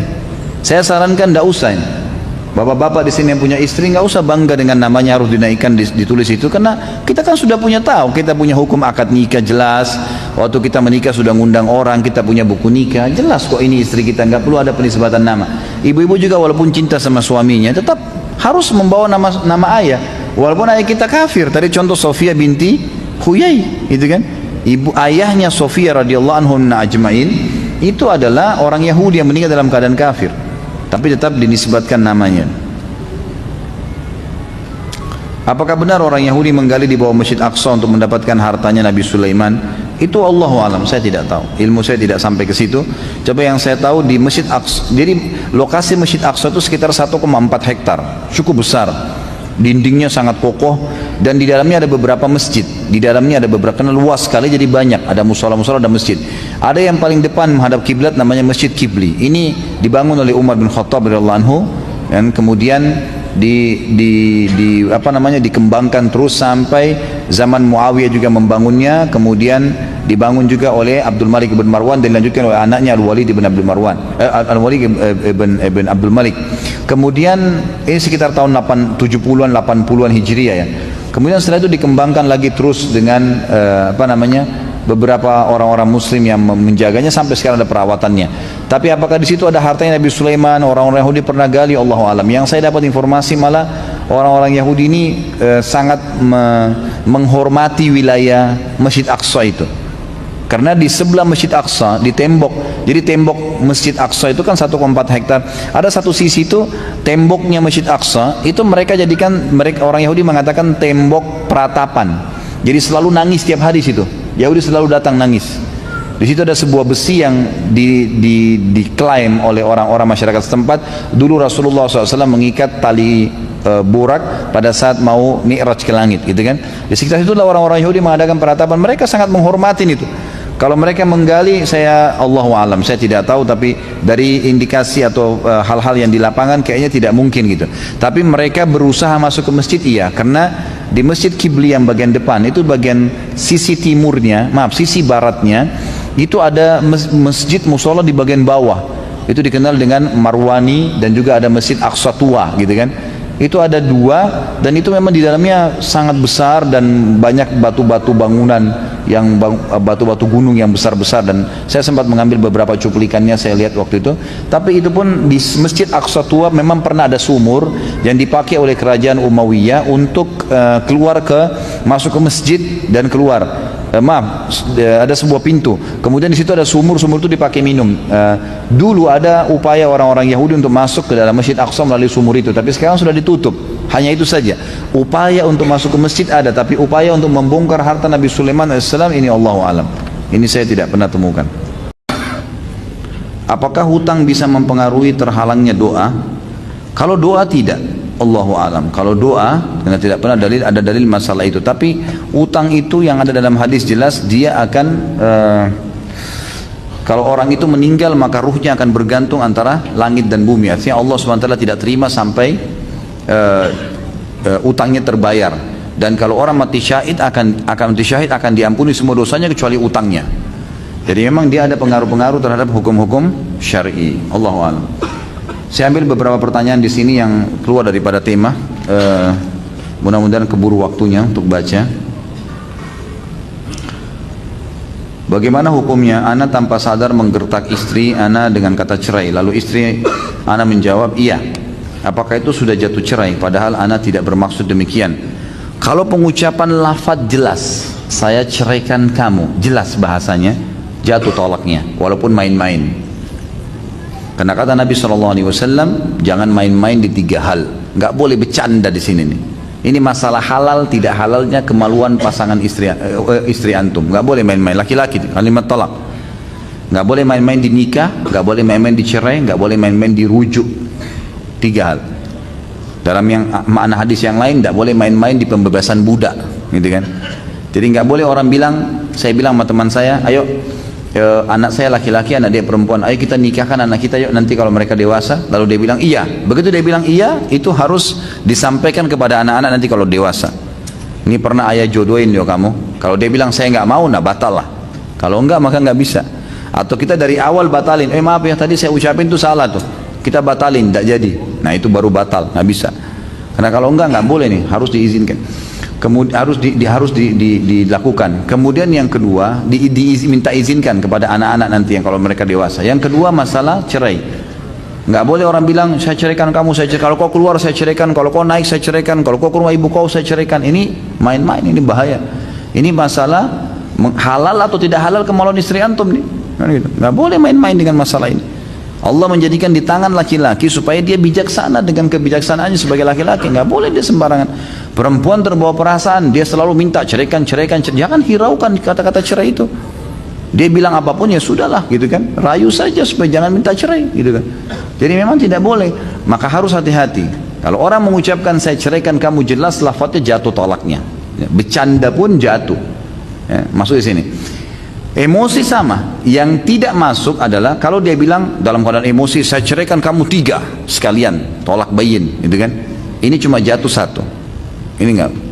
Ada pendapat ulama mengatakan kalau emosi enggak jatuh tolaknya. Tapi ini kata sebagian ulama, kalau dibuka maka orang akan selalu menggunakan sebagai senjata. Padahal pada saat sedang ada masalah teman-teman sekalian, pecahkan masalahnya. Kenapa harus dengan cerai? Gitu kan? Kenapa harus dengan kata-kata ancaman cerai? Enggak perlu ucapan itu gitu. Allah alam, itu yang saya tahu.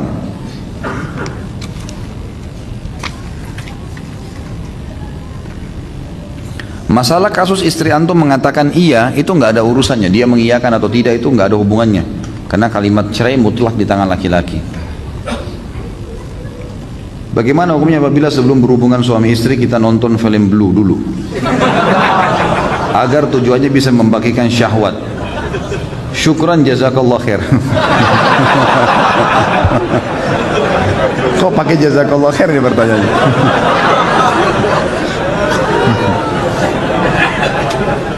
Ada saja yang hilangin ngantuk ya. Tidak boleh akhi, nggak boleh nonton begitu, gitu kan? Nonton itu pertama antum dukung zina, yang kedua antum lihat auratnya orang, yang ketiga akan terusak normalnya seksual antum, gitu.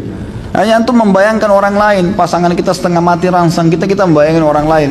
Ini nggak boleh teman-teman sekalian. Jangan, gitu kan? Nggak boleh. Jadi harus dijauhi, nggak boleh.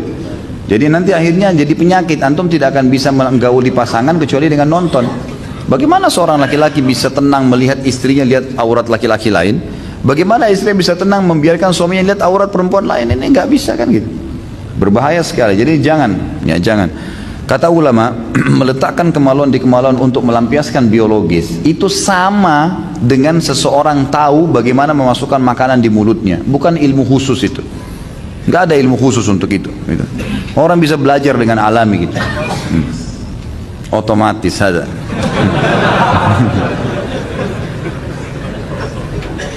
Bagaimana kiat-kiat agar bisa sholat tahajud dan ibadah-ibadah malam lainnya?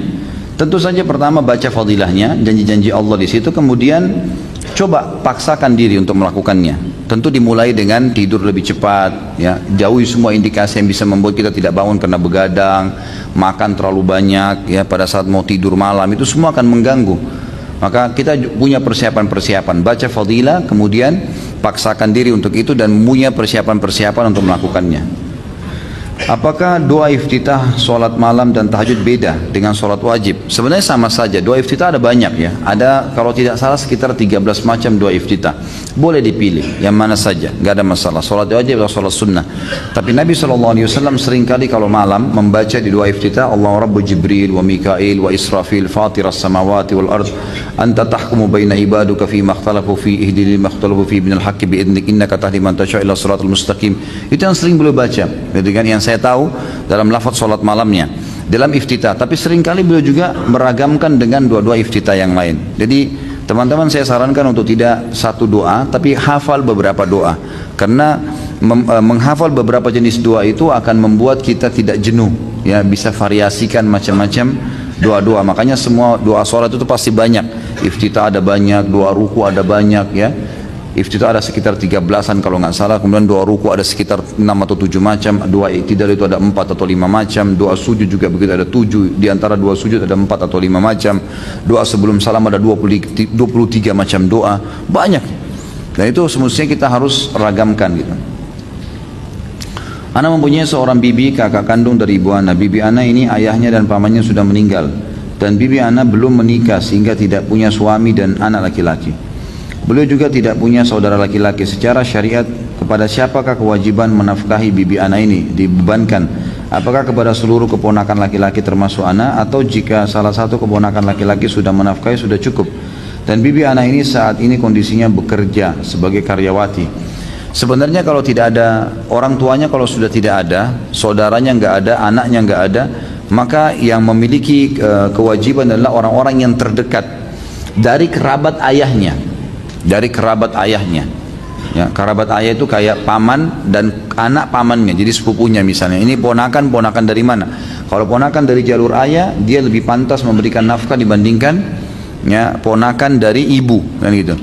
Ini hampir sama dengan wali pernikahan, ya.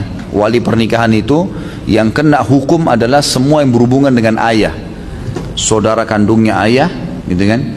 Kemudian keponakan anak dari saudara-saudaranya ayah, termasuk sepupu di sini dari jalur ayah, itu semua didahulukan. Bahkan sepupu itu didahulukan dari jalur ayah dalam pernikahan, didahulukan dari paman dari ibu, gitu.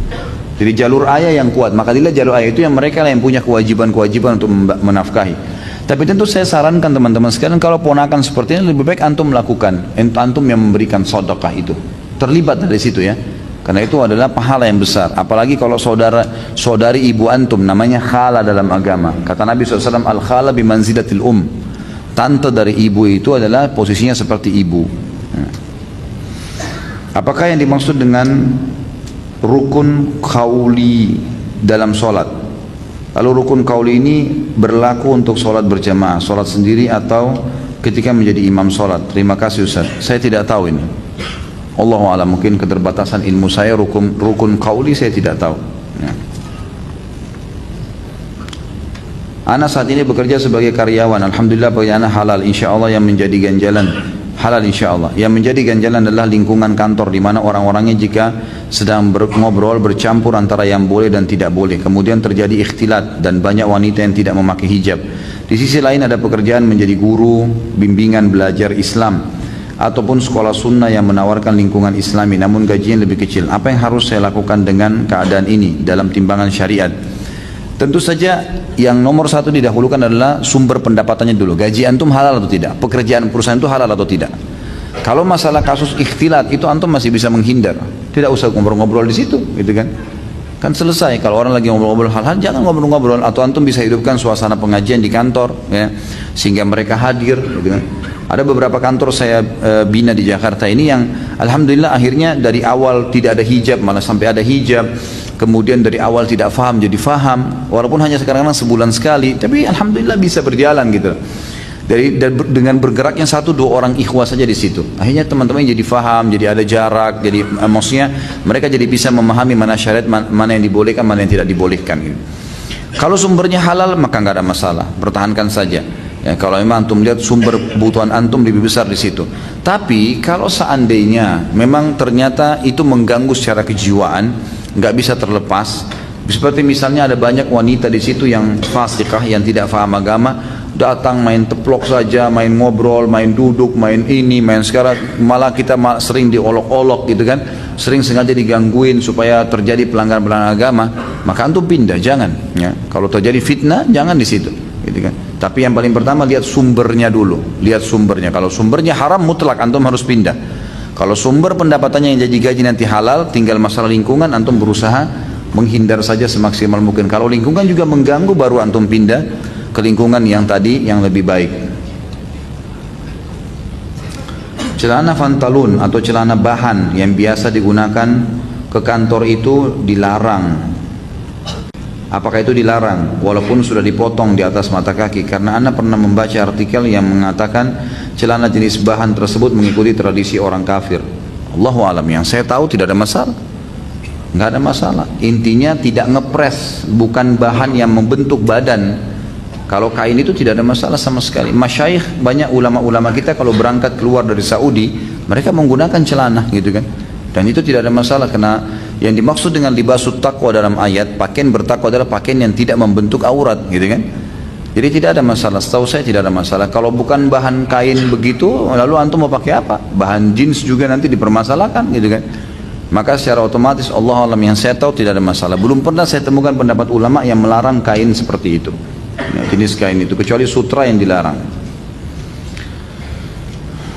Saya pernah mendengar ceramah Ustaz tentang mendapat keturunan, salah satunya dengan terapi ruqyah secara syar'i. Apakah terapi ruqyah secara syar'i tersebut dengan orang yang ahli bisa menghilangkan? Lalu bagaimana dengan keutamaan masuk surga tanpa hisab? Tentu saja ya, ruqyah itu belajar dari ahlinya, dari orang-orang yang tahu, yang faham agama, yang tahu bagaimana Nabi SAW mengajarkannya, maka dipelajari. Dan itu banyak sekali memang kasus. Kalau antum sudah berobat secara medis tidak jelas, maka ruqyah. Jelas banyak orang hamil alhamdulillah setelah itu punya anak gara-gara ruqyah. Kalau masalah hadis yang masuk surga tanpa hisab sudah sering saya jelaskan ini. Ini tentu ada ulama yang saya Allah alam pribadi cenderung dengan pendapat itu, yang mengatakan yang dimaksud, yang difahami hadis ini 70.000 orang yang masuk surga tanpa hisab dari umatku adalah orang yang tidak bertato, tidak bertatayur. Tatayur itu menggantungkan nasib pada benda. Kayak pernah saya jelaskan, tangan kanan gatal mau dapat duit, tangan kiri mau keluar duit atau apalah. Ya. Itu semua tatayur, nggak boleh. Kemudian setelah itu dikatakan dan mereka yang tidak minta ruqyah dan mereka yang bertawakal kepada Tuhan mereka. Di sini ada ulama hadis yang memberikan gambaran dari pendapat yang saya pegang ini. Mereka mengatakan, coba direnungi baik-baik. Setelah Nabi SAW sebutkan pelanggaran ya, bertato pelanggaran, Tatayur, pelanggaran.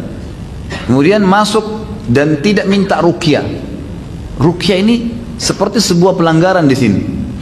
Maka ulama yang berpegang pada ini mengatakan ruqyah yang di sini dimaksud dalam makna secara etimologi, bahasa. Ruqyah itu adalah semua bacaan yang ditiupkan. Semua bacaan yang ditiupkan. Maka mantra pun yang ditiup oleh pedukun itu dikatakan ruqyah dalam bahasa Arab. Makanya cara membedakannya selalu disebutkan ruqyah syariah.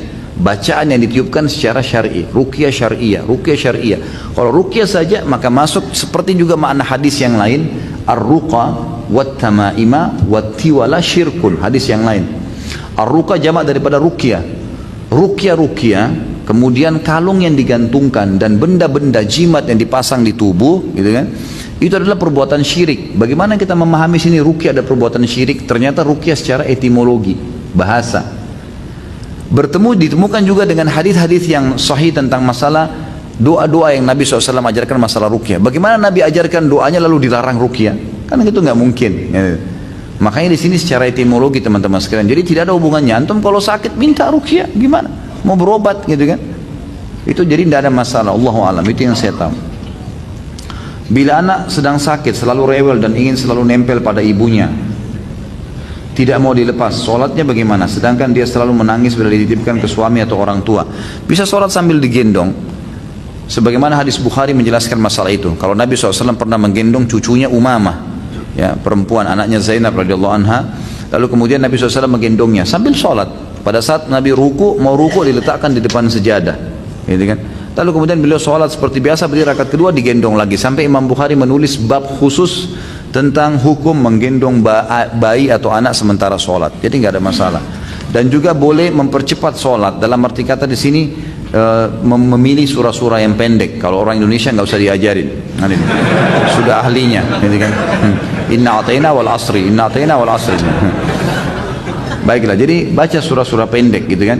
Karena Nabi SAW pernah jadi imam gitu kan. Kemudian beliau mempercepat sholatnya. Biasanya beliau baca surah-surah panjang, ini jadi surah pendek. Selesai salam kata para sahabatnya, Rasulullah tidak seperti biasanya. Kok sholat anda sekarang lebih pendek? Kata Nabi SAW, tadi saya dengar tangisan bayi di saf perempuan. Maka saya mempercepat sholat saya, khawatir ibunya terganggu gara-gara itu. Itu adabnya memang dan itu. Jadi ini bisa dilakukan, Allah alam. Saat ini saya tinggal di rumah mertua, ada keinginan saya dan istri untuk mengontrak rumah. Tetapi mertua keberatan, dikatakan bahwa saya sekeluarga tidak boleh mengontrak dengan alasan masih ada rumah mertua. Kenapa harus mengontrak? Mereka mengizinkan keluar dari rumah kalau sudah punya rumah sendiri. Mertua lebih mengutamakan KPR atau kredit. Sayang katanya kalau uangnya itu harus mengontrak. Saya takut bila KPR dikarenakan riba. Pendapat Pak Ustadz seperti apa? Yang paling pertama sudah sering saya ucapkan, mertua dan orang tua setelah anaknya menikah jangan campur rumah tangganya anak. Gak usah campurin, biarin hidup dengan suka dukanya. Kalau mereka datang minta pendapat, baru kita kasih saran. Kita berkunjung pun ke rumah anak yang sudah menikah, jangan tanggapi apapun. Mau piringnya kurang kah, mau gelasnya dihidangkan retak kah, biarin, gak usah dicampurin. Rumah tangganya anak sudah biarin. Kan biarin aja berjalan. Kalau dia bahagia, biarin dia bahagia, gitu kan? Sudah begitu hidupnya. Ada ibu-ibu enggak masuk dapur anaknya, periksa, kenapa gelasmu begini, kenapa begini, terus dimarahin anak mantunya, kenapa begini. Ini ngacuin semua, banyak perceraian, 80% kena campur tangan orang tua nih. Enggak boleh, dalam Islam pun dalam syariat tidak ada campur tangan orang tua lagi. Selesai. Amanah saya sebagai orang tua, anak saya perempuan sampai menikah. Setelah nikah serahin pada suaminya. Ada masalah, dikonsultasikan, ya oke, kita pecahin, gitu kan? Tapi kalau tidak ada apa-apa lalu kita campurin, jangan. Termasuk masalah pindah rumah sendiri, biarin hidup sendiri, gitu kan? Jangan dipaksa, ini nggak boleh semestinya.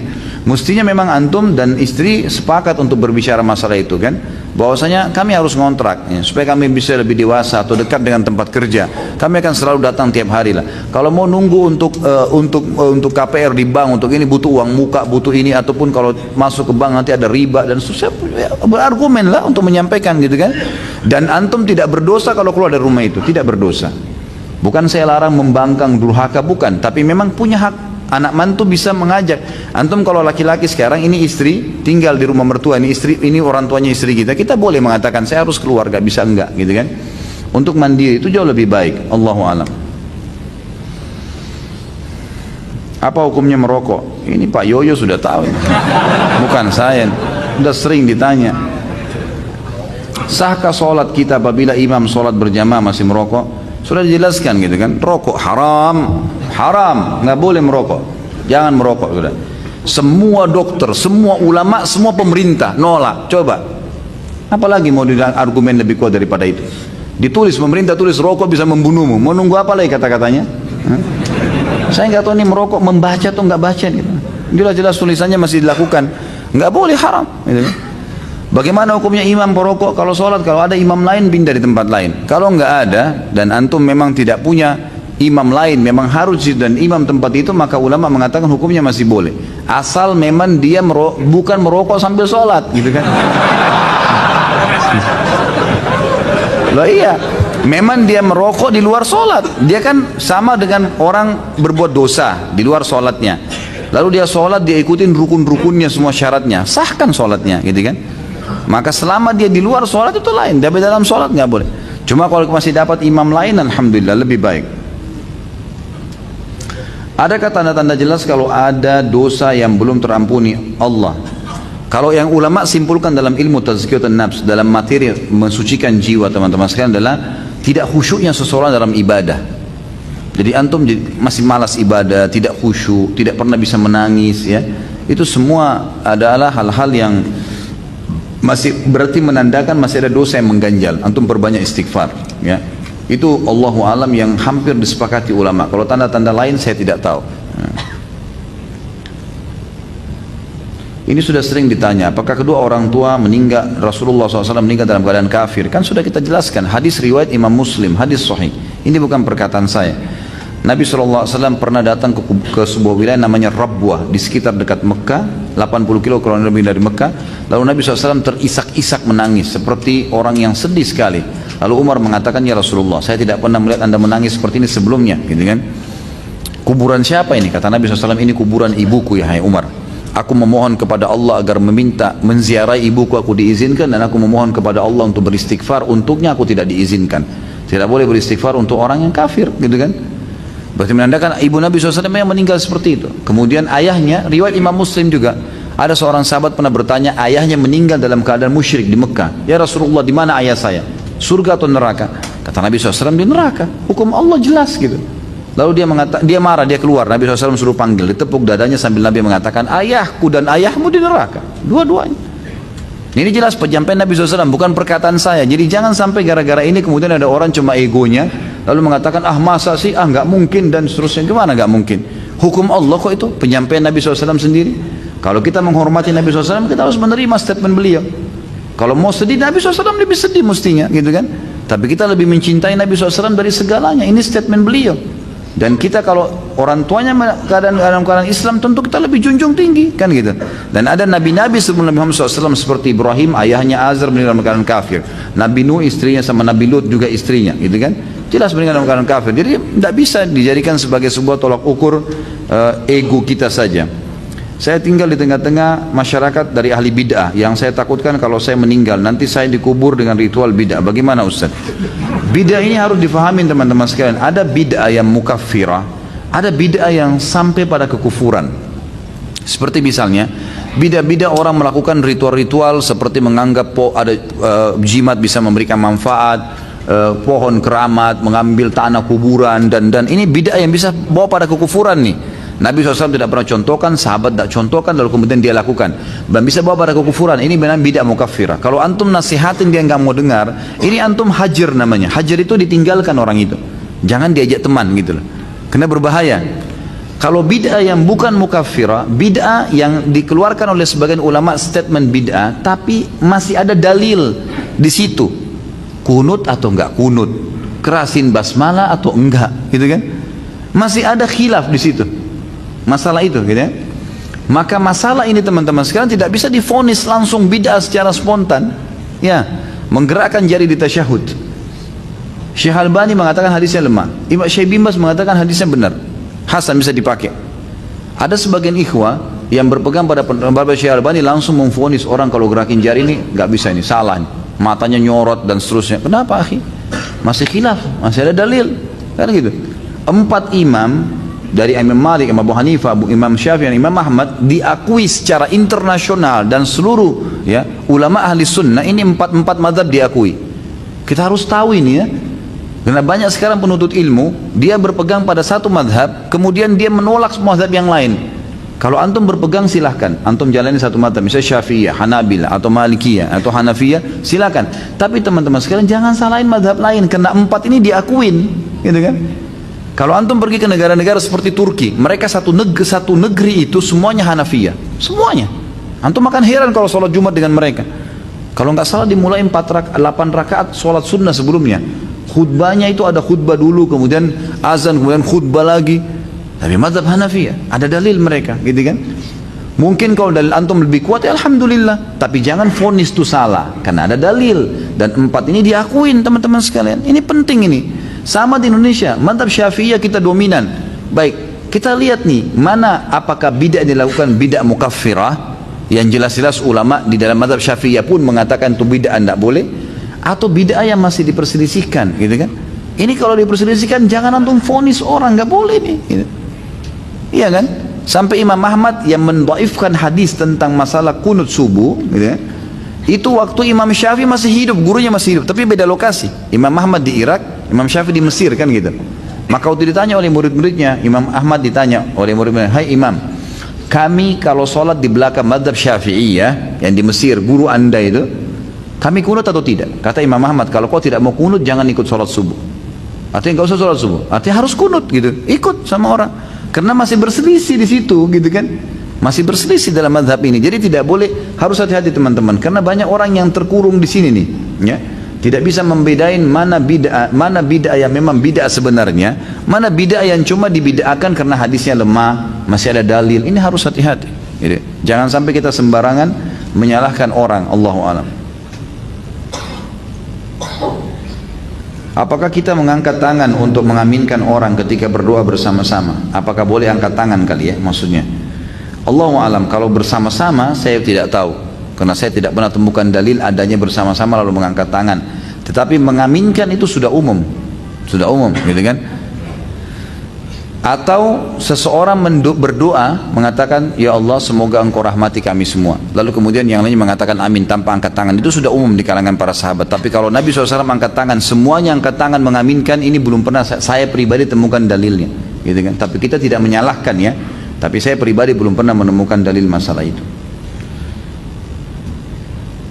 Dalam bank syariah, bagaimana bank tersebut mengambil untung dan menggaji karyawannya? Allahu a'lam. Saya tidak tahu. Saya tidak pernah terlibat dengan bank syariah ini. Dalam sistem pemerintahan Islam, bagaimana dan dari mana dana untuk menjalankan roda pemerintahan? Tentu saja dari penghasilan negara, kan gitu. Kayak Indonesia, saya kan pernah bilang ya, beberapa negara teman-teman sekalian di Eropa, saya tahu ada di antara sumber pendapatan negara mereka itu sayur-sayuran. Ada dari peternakan, ya. Seperti kita tahu Australia terkenal dengan peternakannya sapinya, kambingnya, itu menjadi sumber pendapatan negara kan gitu. Susu, New Zealand, jauh tuh, kecil negaranya, kecil sekali. Jauh dari sini, mungkin dari sini ke Sydney sekitar 7 jam, Sydney ke sana lagi berapa jam tuh? Mungkin 2-3 jam. Jauh, bisa masuk ke kita susunya, gitu kan? Susu sapi biasa. Ada yang mengekspor susu, ada yang mengekspor ini, itu dari peternakan, dari pertanian, dari perikanan, dari pertambangan, banyak. Dan Indonesia ini punya semua, apa yang tidak ada? Semua bisa. Saya sangat yakin tanpa dipungut pajak pun kita bisa hidup sebenarnya. Asal dikelola dengan benar dan amanah, insya Allah. Ya. Ini terakhir. Saya pernah membuka aib sendiri ke orang lain. Bagaimana saya bertobat, Ustaz? Tentu saja antum telepon ke dia. Kalau masih ingat orangnya masih bisa, dan mengatakan kepada dia, "Maaf, saya pernah menceritakan sesuatu yang salah dari saya harap tolong ditutupin," gitu kan? Karena memang perintahnya untuk menutupin. Lalu antum bertobat kepada Allah SWT, bertobat, janji tidak akan tinggalkan dosa itu, jangan ulangin lagi, nyesali, dan juga berjanji sama Allah tidak akan mengulanginya. Kapan waktu yang afdal untuk sholat duha dan sholat tahajud? Sholat duha mulai terbit matahari, dalam hadis dikatakan sampai unta terasa, teriknya panas gitu. Ya mungkin kalau kita sekarang bahasanya itu sudah terasa terik matahari ya. Kita nggak bisa tentuin jam, tergantung musim hujan mungkin sama musim kemarau beda gitu kan. Jadi ini tidak bisa ditentuin tanggal, pokoknya antum sudah merasa terik matahari, panas terasa, maka itu berarti sudah bisa sholat duha. Kalau sholat tahajud terbuka dari mulai habis isya sampai pagi kan gitu, sampai menjelang subuh. Tapi lebih afdal kalau dikerjakan di sepertiga malam. Jadi antum bagi aja dari maghrib sampai subuh itu berapa jam, misal 12 jam kan itu. Dari maghrib sekitar jam 6 sampai jam 6 pagi lagi kan gitu, sampai azan subuh misalnya, maka dibagi 3, kurang lebih 4, kalau 12 bagi 3 4 jam, berarti 4 jam sebelum subuh itu sepertiga malam, itu paling afdal mengerjakan sholat tahajud. Allahu alam. Subhanakallahumma bihamdika asyhadu an la ilaha illallah astaghfirullah wa atubu ilaih. Wassalamualaikum warahmatullahi wabarakatuh.